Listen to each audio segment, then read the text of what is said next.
Bem-vindos ao nosso primeiro vídeo sobre a viagem à Ametista do Sul, no Rio Grande do Sul. Iniciamos contando um pouco da história do município, uma cidade hospitaleira que nos encantou pela cortesia e receptividade do povo ametistense. O município, com população aproximada de 8.000 habitantes e com uma área territorial de 93,5 km², era denominado de São Gabriel, em homenagem ao santo devoto da cidade. Após algumas mudanças que ocorreram desde 1963, o município conseguiu sua emancipação, mas teve que alterar o nome, pois já existia outro município com a denominação de São Gabriel. Levando em conta a abundância dos minerais e principalmente as ametistas, chegaram ao consenso em 20 de março de 1992, por meio da Lei 9.570/1992, o antigo distrito de São Gabriel passou a ser a jovem cidade chamada Ametista do Sul.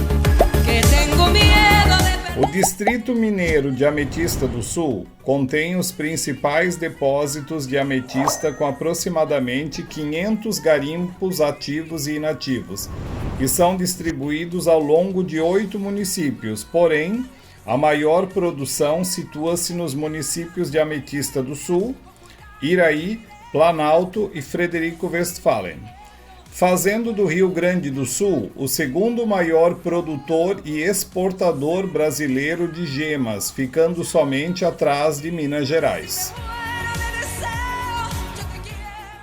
Ametistas formaram-se de uma intensa atividade vulcânica na América do Sul há mais de 120 milhões de anos.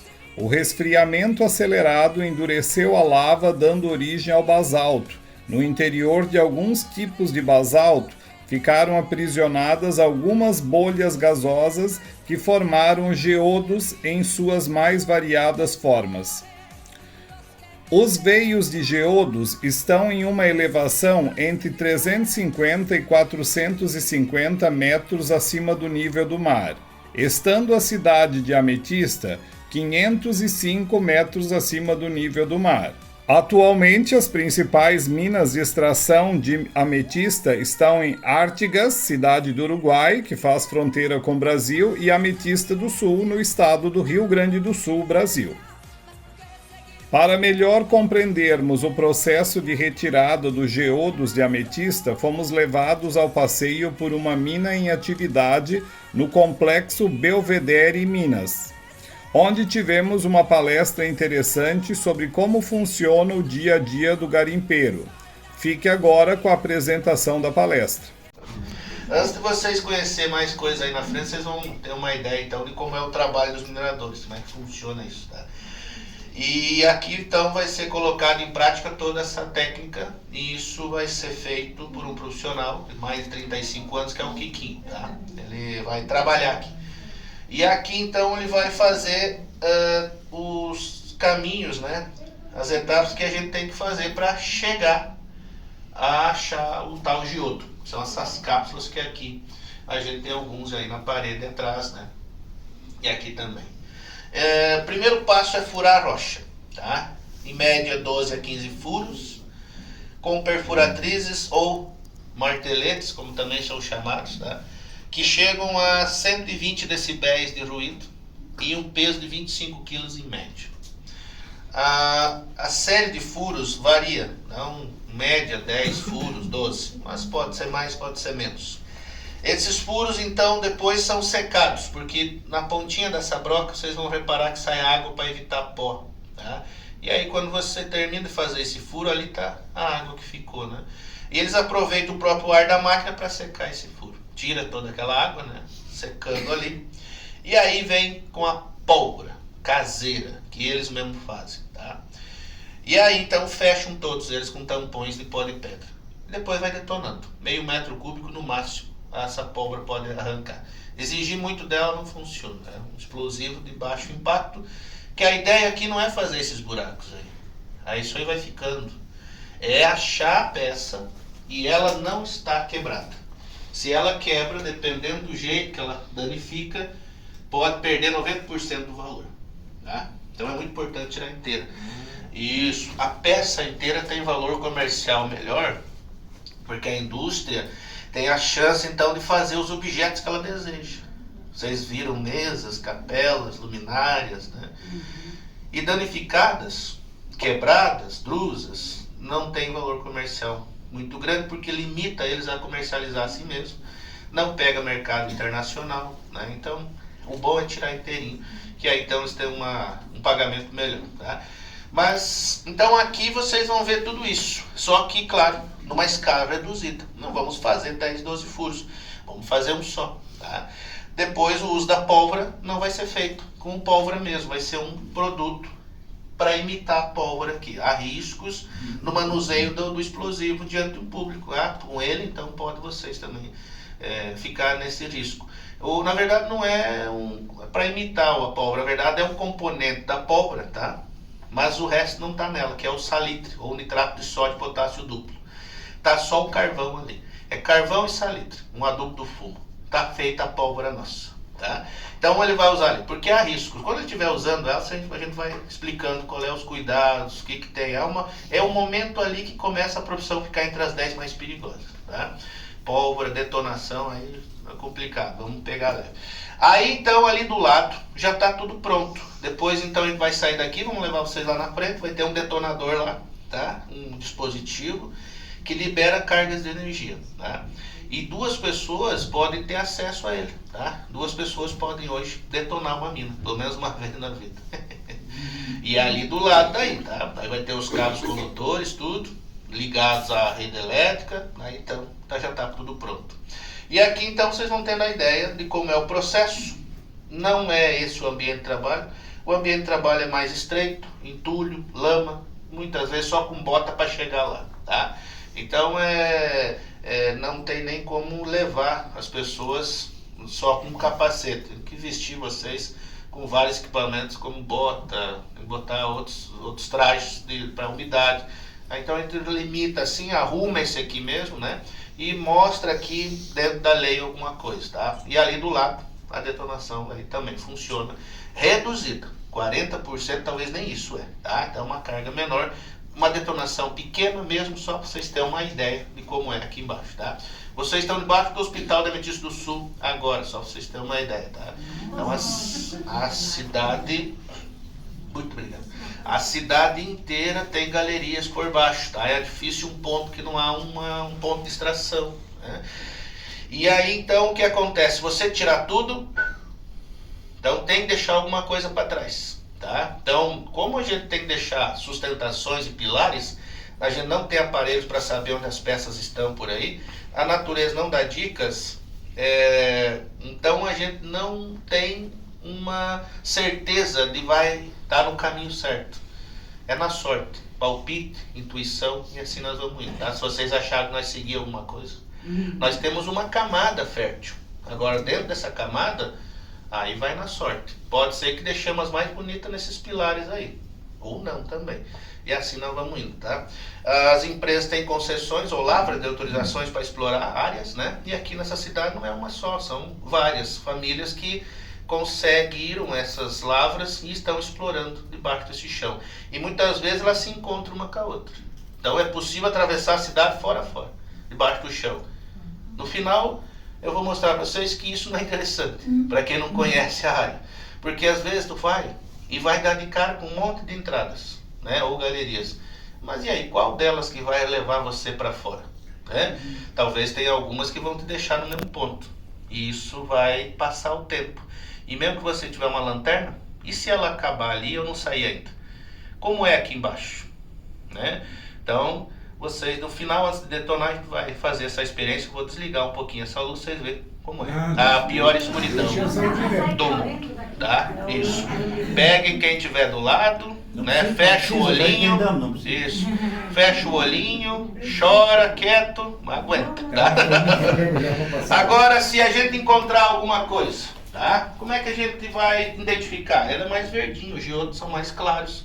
Não é grudado na rocha, também tem uma diferença ali na rocha, a gente já sabe qual é que é a peça. Vocês atrás tem 5 peças atrás aí também, tá?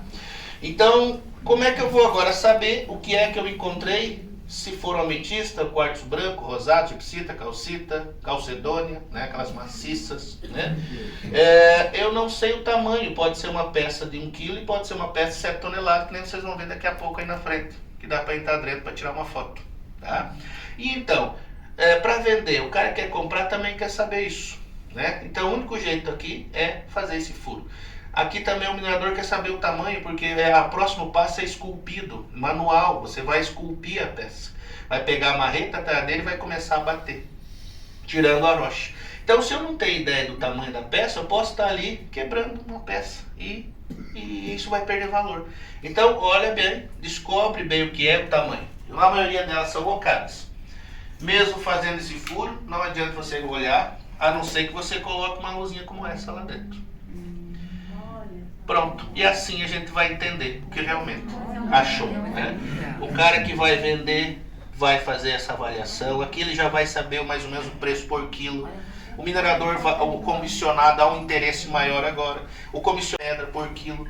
O assalariado também tem um interesse em saber o tamanho da peça, né? Para saber tirar. Então são duas formas de ganhar. Você pode ser um comissionado, mas também pode ser um funcionário da empresa, ganhando um salário fixo, mensal, férias, tudo que a CLT manda, tá? A extração agora começa. Ele vai esculpindo. Usa de novo essa máquina. Essa perfuratriz, então, ele não se livra dela tão fácil, não. Essa perfuratriz ele vai usar para fazer contornos. Vários furinhos colados um no outro, para que essa peça se desligue da rocha e ela caia dali. Mas aqui nós temos uma vantagem. As peças, os diodos, não estão ligados à rocha. Parece que estão, mas não. Nesse ponto aqui, em que o minerador já tirou mais de 70% da rocha ao redor dele, ele vai se desprender sozinho. Até tem que ter um colega já aqui para, se isso acontecer, essa peça não cair no chão e quebrar. Tá?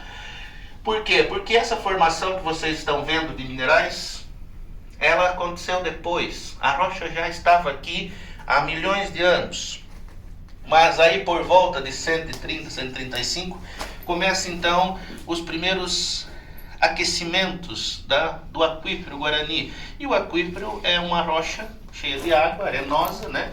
E quando isso acontece, grandes fissuras se abrindo, abalos sísmicos, estou falando aqui de uma era da divisão dos continentes, né? Enquanto a África, a América Latina, a Austrália se dividiam abaixo do Equador, o Gondwana, né? Então esses abalos sísmicos eram constantes, quase que diários.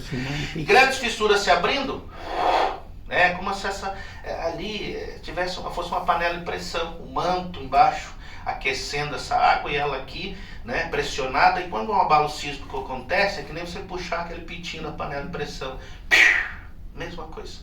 Mas aí vem areia, vem outros minerais, essa solução vai sendo criada, né? E essa pressão toda ela também modifica a estrutura de rocha. Essa rocha nossa, ela sofre um modificamento, fica mais argilosa, e é onde então cria-se muitos esses espaços. Só que esses espaços são criados então por essa fluxação. Por isso que cada vez que a gente acha sempre a gente vai ter essa posição, a cabeça para cima e essa base achatada para baixo. E sempre achado desse jeito. Nunca a gente encontra uma peça na posição contrária. Por quê? Porque aqui eles estavam todos, né, essa percolação de minerais ou de água estava subindo para buscar a superfície, estavam para cima. Então quando ela começa a acontecer, ela vai fazer essa posição. Então eles estavam todos subindo.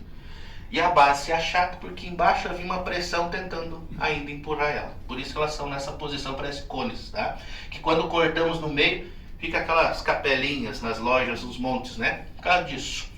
E isso depois passou algum tempo, foi acontecendo, eras do planeta acontecendo, eras glaciais, derretimento de gelo, as águas ainda acumulando, e houve de novo mais aquecimentos. E aí o que acontece? Novamente isso acontecendo, dessa vez então houve uma introdução, né, de minerais nesses espaços que ali existiam. Por isso que cada vez que o minerador acha eles vão ter primeiro a visão de uma garra. Deixa eu pegar uma aqui atrás. A garra é isso, ó. Não sei se vocês conseguem ver, né? Ó, né? Isso eu apelidei de cordão umbilical do Giotto. Então é daqui que vem se juntar e encher aquele espaço, né? Quando o minerador acha essa primeira parte aqui, ele já sabe que vai achar uma peça ali. Quando vocês veem as capelinhas abertas, vocês vão ver um cantinho mais curto e o outro mais longo, né? Quando eles estão abertos, vocês viram que tem um cantinho que fica mais encostando no chão e o outro é mais erguidinho? É porque então ali é o pedaço da garra, ou chamado cordão umbilical, que eu apelidei. É que ali a máquina na indústria corta, mas é dali então que prova que essas soluções foram entrando, ou é onde então foi alimentado esses espaços. Então, se não fosse a água, se não fosse aquecimentos termais inconstantes, nós não teríamos a quantidade de pedra. Então, nossa formação é dada então a chamada formação hidrotermal. Só que apesar de eu estar falando tudo isso, provando para vocês a estrutura física, provando que é um cordão ou garra umbilical, provando que eles não estão grudados na rocha, provando que essa rocha já estava ali preparada para receber a peça, então é como se fosse uma forminha. Se eu falasse para vocês que a rocha ela sofreu tanto com aquecimento para formar essas peças, que quando tu joga lá fora ela vira pó no sol. Não chove aqui porque tem argilo-minerais que impermeabilizam o solo, né, os chamados gossan de sílica ou esmictitas. Talvez mesmo assim vocês não iam acreditar que a água fez parte de tudo isso. Por isso então, eu busquei lá embaixo, na loja, um pequeno Giotto. Aqui. Talvez com esse, vocês sairão daqui convencidos de que realmente a água fez parte da nossa formação e nos deixou na condição de ser capital mundial dessas pedras. Por que eu peguei esse lá embaixo? Porque todos esses aqui fizeram furos nele, mas esse não.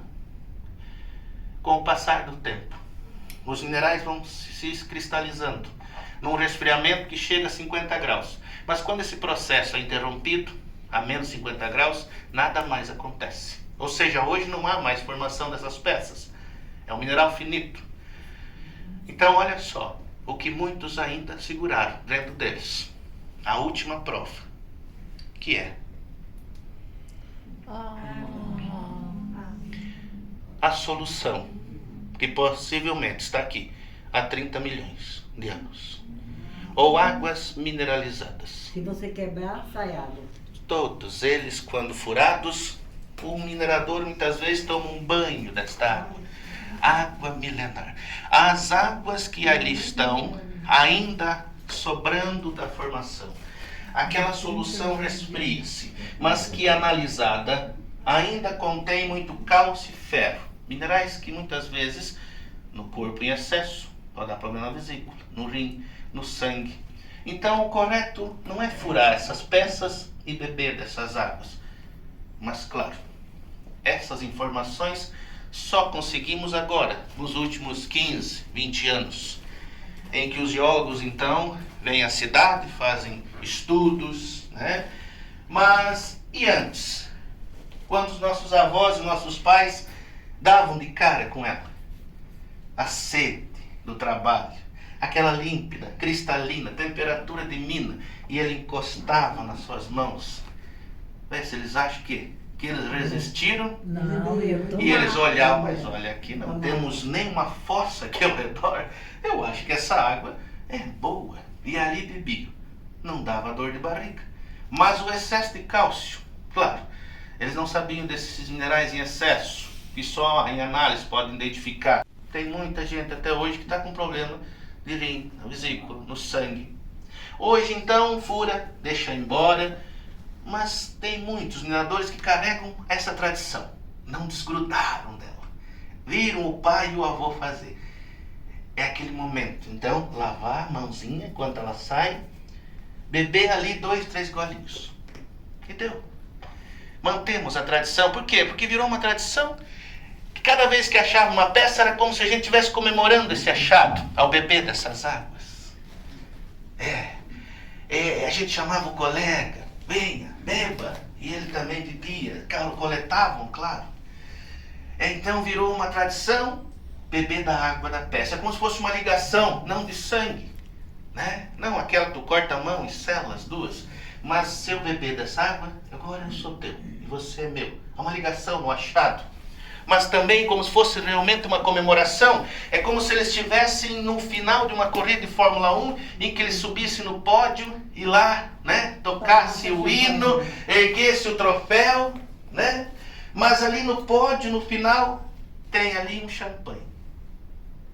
E aí vocês reparem, lembrem das corridas, quando eles desciam do pódio e ali pegavam cada um o seu champanhe e chacoalhavam e bebiam. Será que eles tinham sede, esses pilotos? Não é.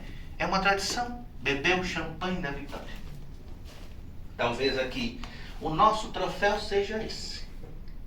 Talvez a água dali que ajudou a formar as pedras, talvez seja o nosso champanhe nesse momento. Talvez assim fique mais fácil vocês entenderem o porquê carregamos essa tradição, mesmo sabendo que elas têm um excesso de algum mineral ou outro. Nós bebemos ali um outro, comemorar o achado. Mas depois de milhões de anos dessas pedras formadas, agora então chegou a hora de vocês descobrir como elas são localizadas. E aí então já não é mais comigo, mas é com aquele cidadão aqui, de 35 anos de profissão, o Quiquinho. Só me Bom fala. dia. Só me Bom fala uma dia. coisa, o que foi feito com a água dessa aí? Foi embora. Ela vazou sozinha? Sim, a gente tem que botar fora. Mas vocês tiraram. Sim. Ela não saiu por si. Tu fura e deixa ela embora. Eu preferia que fosse vinho ou cachaça. Aí ia ser uma comemoração mais legal. Tomar. Só água. Aí não dá certo. Muito bem. Agora vamos para a parte prática. Agora chegou a hora de vocês verem as técnicas que a gente utiliza para achar as pedras. Primeiro passo, então, colocar os equipamentos de proteção individuais. Aqui nós temos os principais, que são as máscaras, aventais, protetores auditivos. Agora, depois, então, coloca a máquina em funcionamento, ela é pneumática, e ali faz uma série de furos, que claro, aqui a gente vai fazer um só. Depois, logo em seguida, seca esse furo e coloca em cada um, então ali ou nesse, uma quantidade de pólvora que gira em torno de 150 gramas. Prende ela e aí detona. Assim vocês vão entender que durante um dia de trabalho ele pode fazer isso mais ou menos umas 3 ou 4 vezes, somando mais de 5 horas e pouco, uma máquina de 25 quilos aí nos braços, e que no final do dia pode se somar umas 50 perfurações em média. Uma pergunta. Quantas horas trabalha um operador de frente na linha? Você pode variar. Se é um autônomo, há uma flexibilidade nos horários. São aqueles que ganham comissões. Mas uma pessoa que ganha um salário fixo, né, que não é comissionado, gira em torno então de umas 6 horas por dia. É a lei que permite, né? Não é a lei, é uma tradição. Na Seria lei, das no 8 às operador 11. tem uma Não, mas aqui a gente segue uma certa tradição, mesmo que os operadores estão ali cumprindo, não cumpre-se essas 6, 7 horas, 8, porque quando os comissionados estão indo embora, todo mundo segue embora também, né? Então 4 horas, mais ou menos. Seria ali em torno de começar às 8, 10 e meia, 11 horas, depois 1, 4 e meia, 4 horas, já está parando. 15 anos de trabalho. 15 anos. A lei é. Hoje é. Perfuração primeiro.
gente. Tem uma perguntinha. Nesse perfurar, como que ele sabe que ele não perfurou o outro? Boa, deixa eu ver. Pode ser, vou deixar para ele essa parte mais da prática mesmo, ele se mais para ele responder. Quando você está fazendo esse furo, se caso, né, como se você não está furando uma já aí, né? Isso, no perfurar, como que você sabe que você não perfurou o diodo? Olha, um diodo que nem esse aqui, você não sente muita coisa, porque ele é um diodo fino de casco, a gente chama, né? Mas se for mais grossinho, que tiver as gemas maiores, aí vai sair água branca, e a perfuratriz vai sofrer um pouquinho mais, porque essa broca que nós temos não é para o diodo, é para a rocha. Então ele é um pouquinho mais duro. Aí você vai sentir, e ao momento que furar, vai saltar água. A água velha, aquela. Vai sair dentro. Tem o vazio também, né? Esse oco. Então tu nota. Isso é bom acontecer, porque aí tu já sabe que tem um ali. E aí tu não vai detonar, porque a detonação, ela quebra muito dessas peças. Já forramos uma igreja já com essas peças que foram danificadas. Nós vimos uma igreja. Então, essa igreja restos, foi né? forrada com doação dos garimpeiros. Sim, A maioria ao redor da igreja, lá não as pedras maiores não, né? Aquelas pedras grandes que tem lá na frente, que tem a mesa do padre, se eu achasse eu não ia poder doar para a igreja. Ia ser eu podia mudar a nossa vida com aquelas lá, né?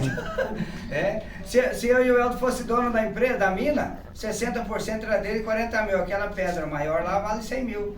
A gente ia ganhar um bom dinheiro. Então não daria para nós doar para a igreja, Mas não é né? para detonar, tem que sair todo mundo. Pessoal, é o seguinte, da eu vou área mostrar de pra vocês, ó. atividade, sim. Por exemplo, a área que você vai detonar, tu tem uma distância, se afastar, mas não sair da mina. Não, tu sai da área que vai detonar. Se afasta numa distância segura. Vou mostrar para vocês aqui como é que você faz uma pólvora. Não, é mais, sim. O nosso explosivo, pessoal, olha aqui, fica assim. Isso aqui é feito com o salitro e o carvão de madeira, só isso. Carvão de madeira, 40% do carvão de madeira, 60% do salitro, o adubo do fumo, feita a pólvora, mói separado, senão pega fogo. Olha aqui, eu usaria o fio desse aqui para fazer a ligação, isso aqui que vai incendiar nossa pólvora. Então o fio, a pólvora, no dia a dia nosso é de 150 gramas de pólvora. Olha, é um punhado, não é muita coisa não. Usaria o pó de rocha para fazer a chamada bucha. E vai indo. Não pode bater em cima da pólvora. Com o socador e a marreta, tem que bater no pó de rocha. Se você bater em cima da pólvora, pode estourar o tiro. Olha, pessoal, assim eu estava falando com meu colega, o Marquinhos, a gente foi garimpeiro. Eu fui 32 anos, efetivamente, atrás da pedra, e o Marquinhos foram mais de 30 também. Então a gente é dois garimpeiros bem antigos. E eu estava falando para ele, isso aqui é mais de 15 anos atrás, 20 anos. Eu achei duas pedras preciosas para joias, pequenas, não grandes. Era 11h30 da noite, sozinho. Então, às vezes, o garimpeiro não tem horário muito flexível, só depende do pão de cada dia. Então, o cara que está por pedra, ele vai ter que achar a pedra para poder sustentar a família. E, às vezes, muitas vezes, a gente ia à noite, para ver se conseguiria, né? Só pra vocês terem uma ideia. Então, aquele cara que está por pedra, às vezes, ele trabalha muito mais. Então, se ele achou a pedra, aí pode ficar mais tranquilo. Agora, o cara que não achou nada até quarta-feira, às vezes ele vai embora, às vezes até achar, né? Então, é umas histórias assim que, às vezes, Deus ajudava muito, a gente ficava lá explodindo a rocha, às 11h30 da noite. Hoje não pode mais fazer isso. Só que aí tem que ser minas boas para te dar o pão de cada dia mais tranquilo. Agora, se é uma mina meio ruim, não vai conseguir achar nada. Aí vai ter que abandonar a mina, porque para tocar 3 metros de rocha vai um mês. Então não é tão rápido assim. Para tirar uma pedra preciosa, se ela for uma pedra preciosa meia dentro da rocha que foi para cima, uma dessas aqui tu tira no dia, mas se as que desce mais em cima, você levaria 2 dias. E é assim que funciona. Então, o nosso trabalho é um dos trabalhos mais pesados, eu acho até hoje, né?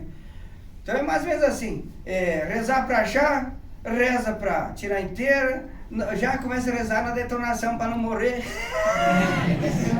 Depois tu reza para vender, porque tem bastante gente louca para passar a mão que é nossa. Um lote de santa só para nós. Essa aqui vale 5 mil. 5 mil reais vale essa pedrinha. Daria um precinho bom. Dá para nós passar o fim de semana numa boa. Mas essa não vai cair, né? aqui é só para demonstrar. É só para demonstrar. Muito bem, o uso da pólvora, os cuidados vão desde o colocar, tá? Então, desde o colocar ela já tem que ter ali um cuidado. No caso aí, vocês estão vendo que ele está colocando a pólvora ali com um caninho PVC. Isso é um motivo para evitar atrito. Qualquer faísca ali pode gerar uma queima da pólvora e pode provocar queimaduras gravíssimas. Quantos furos faz normalmente para detonar? Olha, ali em torno de uns 10 a 15 furos, depende, né? Mas é difícil mensurar a quantidade de furos, mas seria em torno de uns 10 a 15, pode ser mais, pode ser menos. Agora, o que ele está colocando ali é um pó de pedra. Esse pó de rocha não é mais explosivo. 10 a 15 centímetros é colocado esse pó para fazer uma espécie de tampão. Porque o que acontece ali é quando essa pólvora queimar, ela vai criar um gás, né? Vai reagir com o carbono e o nitrato. E esse gás ele vai expandir, ou seja, ele vai forçar. E ele estoura o lado mais fraco da rocha. Só que ele tem que estar bem preso, senão ele vai escapar pelo furo. E aí não vai fazer nada. E aí então esse tampão, ele é feito com compactamentos. É aí que complica, porque olha lá, ele largou o caninho PVC de lado e substituiu por uma vara de ferro agora. Nessa hora que não pode é ficar de frente, pessoal. Se eu ficar de frente aqui, bater, estourar o tiro, eu perderia a vida. Ó, amarrei o socador de volta. Imagina, não ia sobrar muita coisa não. Então eu vou fazer o seguinte, ficar e me defender, ó. Bater. Misericórdia. Se estoura o tiro, vai passar por mim e vai embora. Eu ficaria livre. As regras, a primeira regra da norma do carregamento é não ter ninguém por perto em alguns metros. Por isso aqui que a gente nem usa pólvora, para que a gente consiga mostrar isso para vocês de pertinho. Mas tem aí outros cuidados que todos são com ele. Não ficar na linha do ferro, não segurar ele tão firme. Mas nenhum diz assim, eu e o colega vamos se livrar dessa. Não, é só ele, então por isso não pode ter ninguém por perto. Essa hora, se fosse verdade, já um do grupo já era, porque amarrei o socador ia dar... Exatamente. Imagina se isso realmente ia dar nesse lado de cá, vai dar que diabo. Só o capacete vermelho ia voar. ia pegar ele lá, Luca. Que pena, mas que pena. Olha, em resumo, a vida é dura. Essa nossa mineração, pessoal, não é fácil, viu? Em resumo, a vida é dura aí também, né? Tem que acostumar. Eu sou muito contra as coisas, eu fico muito nervoso quando acontece isso. Botaram no livro lá que o mineiro trabalha 16 dias por mês. Aí ele leva um mês para entrar 3 metros. Como que o cara ia sustentar a família? Até no livro eles botam aí pra baixo. O pessoal vem de ajudar nós e estraga tudo, né? Há uma divergência aí num livro que é lançado. Tem algumas coisas que os mineradores não concordam. Quase 400 toneladas por mês nós exportemos, tirado de dentro da mina, só 900 pessoas. Imagina quanto que os caras trabalham, né? Não tem horário flexível, não tem nada, pessoal. A gente dá de pau mesmo, a gente trabalha mesmo. Então há estudos aí que ele fez esse levantamento de 16 dias de trabalho por mês, né? E uma média de 400 kg de ametita por mês também, tá? Mas tem alguns números ali que alguns mineradores estão discordando e um deles seria esses dias de trabalho. Ali então, acredita-se que o livro não está contando uma segunda ou uma sexta-feira, né? Então, é aquilo, talvez, mas é aquilo que eu falei, então, a discordância. Você sabe qual é o negócio? É que o livro está falando daquele que tirou uma pedra de 5 mil anos. Quem sabe pegou só ele para fazer o estudo, né? Não pegou os outros, né? É verdade, pode ser que ele pegou ele um pegou só, uma né? pedra muito grande. E ficou o resto do dia em casa, né? Pode ser, tem que saber quem que é que eles pegaram aí para nós pegar um outro. Foi esse que deu a entrevista. Só pode, foi esse que foi parte do Mas estudo. o livro é de ficção ou é de fato? É um livro para que a gente baseie-se nele para passar essas informações para vocês 900 agora. pessoas trabalham com isso, né? Em torno de 900 pessoas. Ele está falando na cidade de Notícias do Sul. Esses 900 dão emprego para quase 5 mil pessoas lá fora. Você imagina quanta pedra pessoal sai, nossos filhos, nossos netos, tudo trabalhando lá fora para não entrar na mina. Para não acontecer isso ali, num carregamento, explodir um tiro e aí já era, né? Muito bem. Beleza, vamos então para... Beleza, garoto? Tranquilo. Pessoal, valeu! Valeu.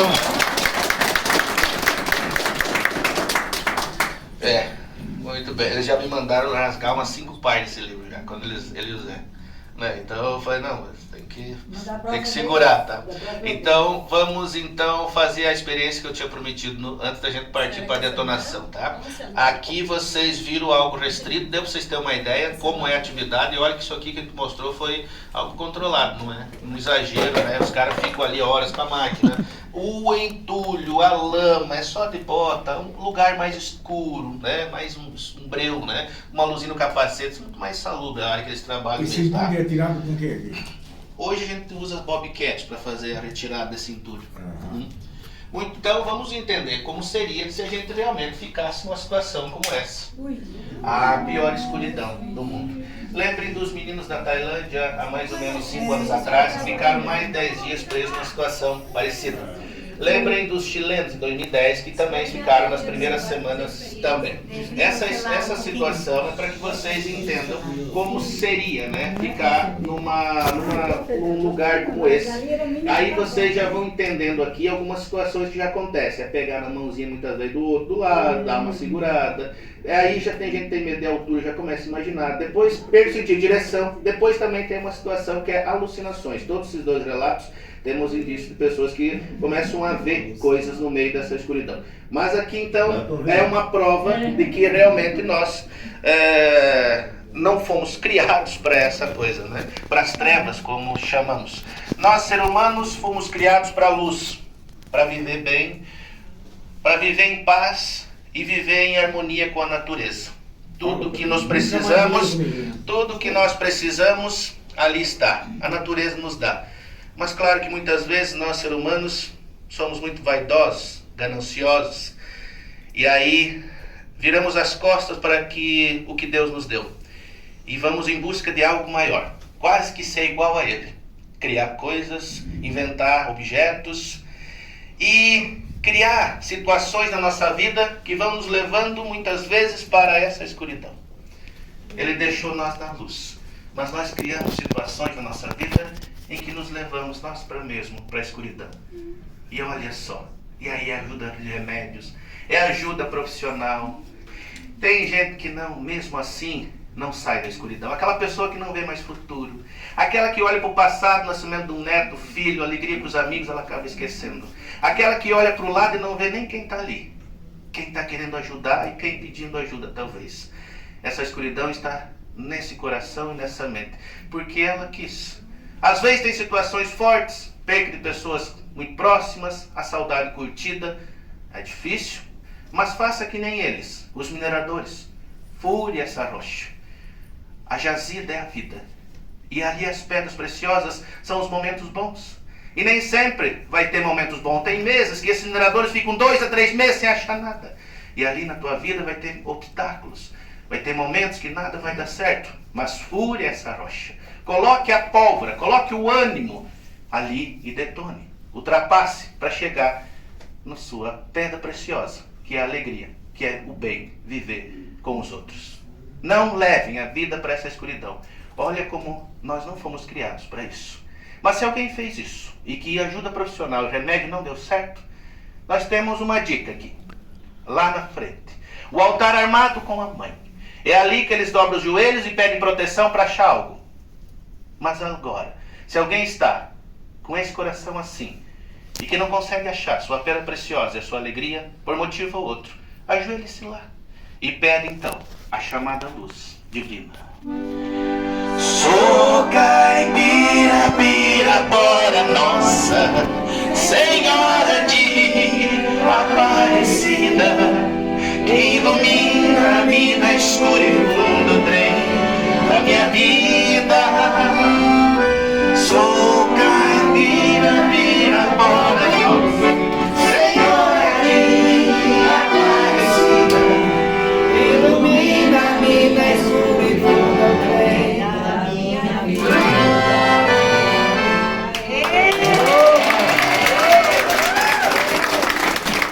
Afaste esse coração, afaste essas mentes dessa escuridão. Olha a prova de que nós não fomos criados para isso. Olha a alegria de vocês quando a luz voltou. Então não façam isso, não leve o coração para essa escuridão, não criem obstáculos aonde não há. Curtem a vida. Agora então, é música na mina.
meu amor pra ela, tá me esperando na janela, não sei se vou me segurar, por isso eu vou pra casa dela, falar meu amor pra ela, tá me esperando na janela, não sei se vou me segurar.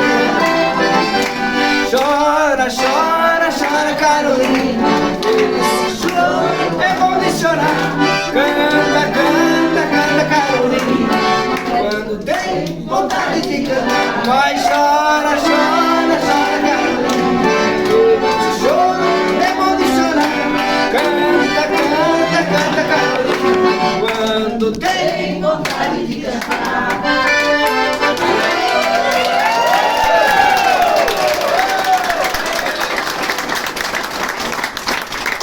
Esse talento então adquirido no passar dos anos nessa atividade, e talvez seria um escape que ele tinha de um momento em que a gente via muitos acidentes acontecendo e que mesmo assim a gente tinha que ir na luta para achar e arrumar perna para sustentar a família. Talvez os momentos de lazer longe dessas galerias escuras, né, perigosas, ele começou então a se dedicar a esse instrumento técnico e hoje é um profissional que gravou até CD. Tem aí isso, tem canções dele no YouTube, Quiquinho Antunes, aquele K de KKK, tá? Quiquinho Antunes, e lá tem canções próprias, incluindo então uma canção que no contexto aqui eu acho que vem a calhar, né? Que é o Nobre Garimpeiro. E tem clipes das canções, não é só ouvir, mas vocês vão ver os lugares que vocês estão conhecendo lá também, tá? O Nobre Garimpeiro foi uma canção escrita, né, com a composição de Anibal Duarte, um garimpeiro, tá? E que o arranjo feito por ele, então resolveu aqui criar uma vaneira nela. O Nobre Garimpeiro. Querem ouvir um pouquinho dela? Sim, vamos lá. Nobre garimpeiro, revirando pedra, trabalha duro o dia inteiro. Nobre garimpeiro, seu suor que brilha, calejando as mãos em busca de pão pra sua família. Ele acorda cedo, com fé sem medo, alma e coração. Vai para o garimpo cantarolando uma canção. Uma galeria, um pedido faz pra que chegue a hora.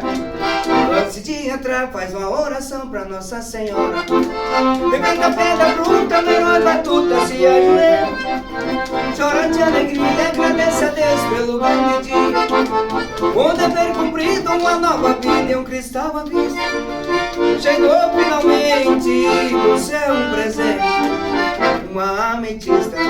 Nobre garimpeiro, nobre garimpeiro, revirando pedra, trabalha duro o dia inteiro. Nobre garimpeiro, seu suor que brilha, calejando as mãos em busca de pão pra sua família.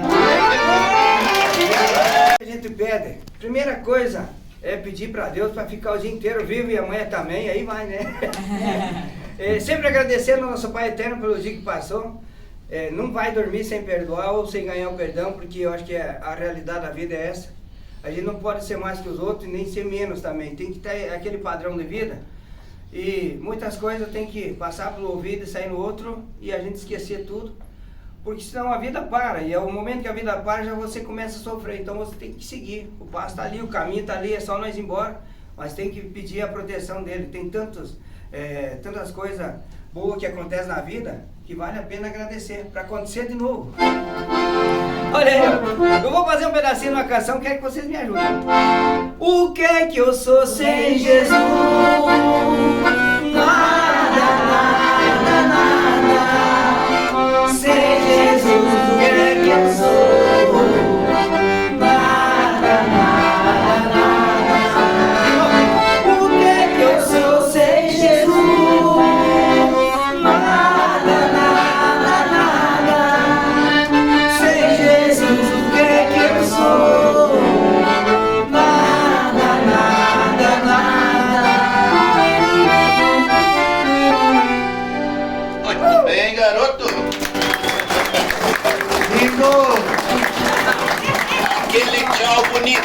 Agora, para nós encerrar com chave de ouro, para você não esquecer pelo menos por 15 dias.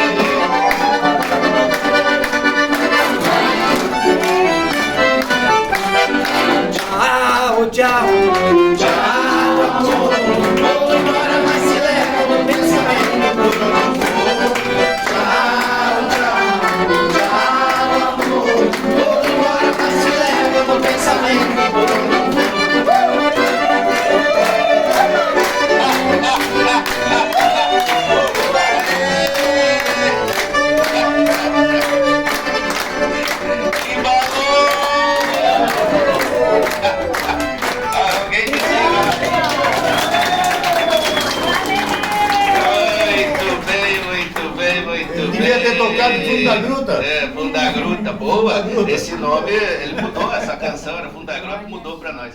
Talvez aí explique então o... Nesse momento, fomos levados a um salão onde o palestrante solicitou que 2 pessoas corajosas do grupo fizessem o acionamento do dispositivo para efetuar a detonação da mina.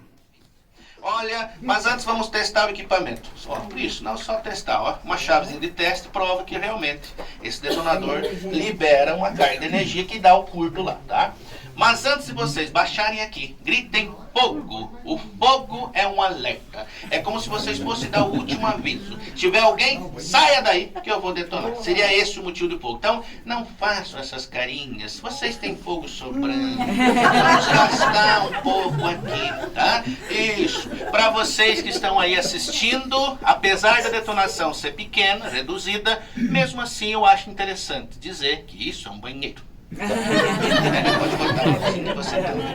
Antes de baixar o fogo. E depois não precisa baixar muito rápido. Vamos curtir um momento. Não é todo dia que a gente sai da cama para detonar as coisas, né? Então vamos lá. No 3. 1, 2, 3.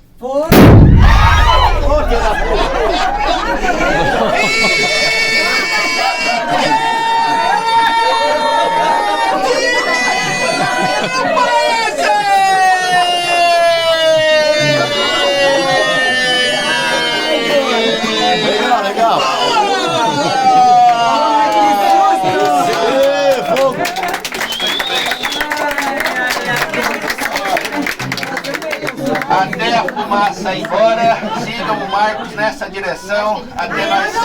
Ao final da apresentação, podemos ver a galeria de minerais gigantes com lindos exemplares em exposição.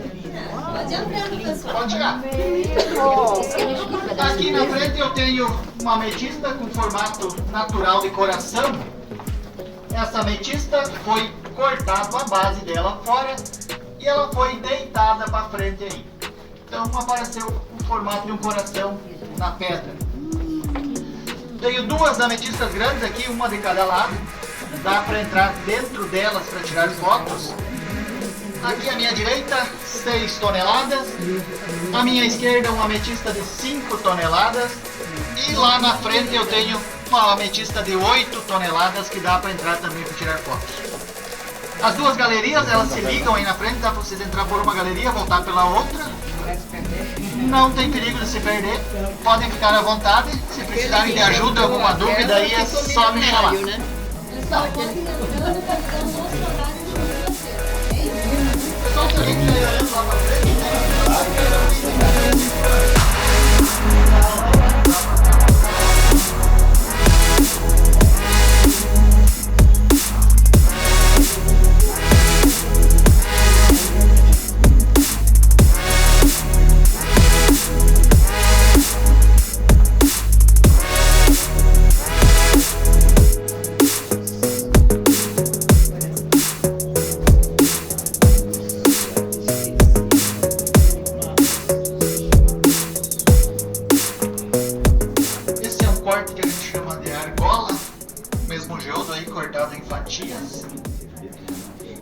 esse branco é o quartzo branco que vem de Minas Gerais. Essa formação não é encontrada aqui.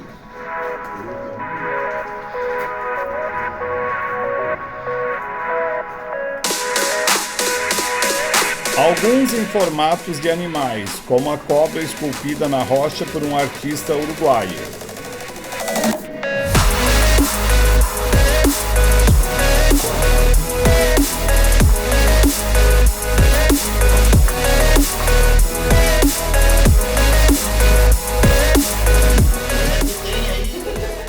Parece aí que o artista quis fazer uma homenagem aí pra mãe da esposa.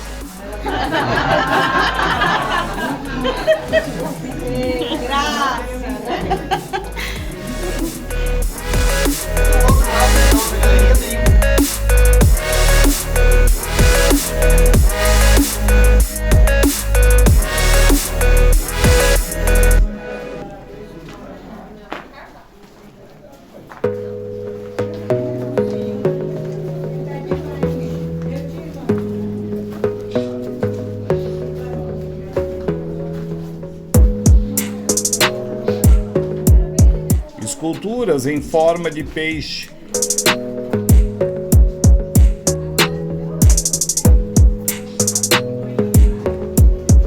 E até um dragão.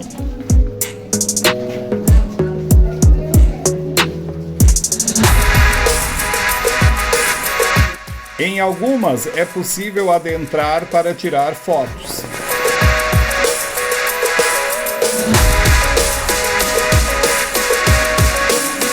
No mesmo complexo, almoçamos no primeiro restaurante subterrâneo do mundo, um local incrível construído dentro de uma mina desativada com mesas temáticas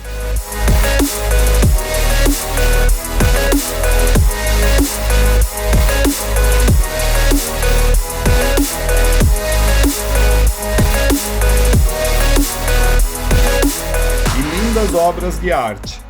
O valor do almoço estava incluso no valor do nosso pacote de viagem, mas, segundo informações obtidas, o custo do almoço é de R$ 75 por pessoa.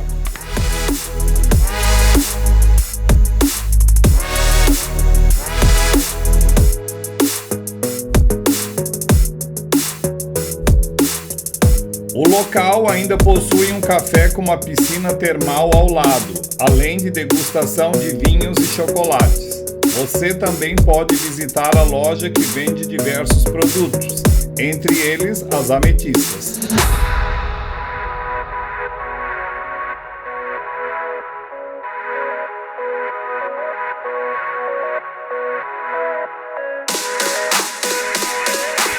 No nosso próximo vídeo falaremos da nossa visita à Praça Central de Ametista, onde visitamos a Pirâmide Esotérica. Um grande abraço a todos os nossos colegas de viagem, bem como a todos os nossos inscritos em nosso canal. E até lá!